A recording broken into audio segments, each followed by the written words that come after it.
Hello guys, welcome to my YouTube channel. तर असं काहीतरी आज मी बनवणार आहे. ते तुम्हालाही माहित नसेल किंवा असेल, पण मला तर माहित नव्हतं. तर चला बघूया काय बनवणार आहे. तर 3 प्रकारच्या डाळी घ्यायच्या, मसूर, मूग आणि तूर, आणि ते एका कुकरमध्ये शिजत घालण्यासाठी त्याच्यामध्ये थोडंसं हळद आणि ऑइल ऍड करायचं. नंतर जे लागणार आहे ते सामान, खिसलेलं खोबरं, कोथिंबीर, काय लसूण आणि कढीपत्ता, अशा प्रकारे सामान घ्यायचं. एका साईडला आपण एका भांड्यामध्ये थोडंसं ऑइल टाकून त्याच्यामध्ये खोबरा आणि लसूण ऍड करायचा आणि ते जरा लालसर होईपर्यंत असं थोडंसं भाजून घ्यायचं. ओके. आणि ते थोडंसं भाजल्यानंतर मिक्सरमध्ये, थोडंसं थंड झाल्यानंतर ते मिक्सरमध्ये असं आपल्याला बारीक करून घ्यायचंय. आणि नंतर एका एका पातेल्यामध्ये थोडंसं ऑइल ऍड करा आणि त्याच्यामध्ये कढीपत्ता टाका. नंतर ते आपण केलेलं सगळं ते ऑइल जे केलेलं होतं ते सगळं ऍड करा त्याच्यामध्ये. आणि इकडच्या साईडला बघा आपली डाळी शिजत आहेत.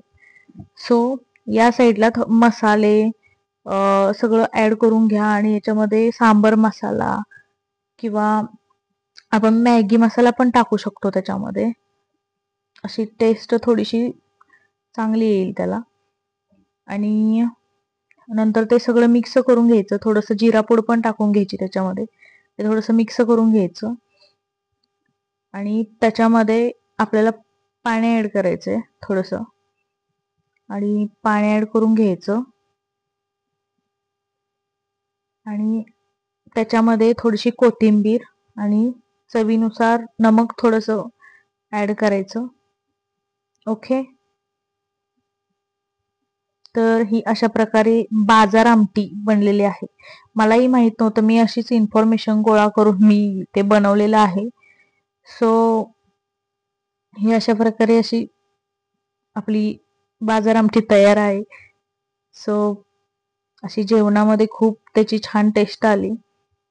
तुम्हीही नक्की एकदा ट्राय करा. Thank you so much.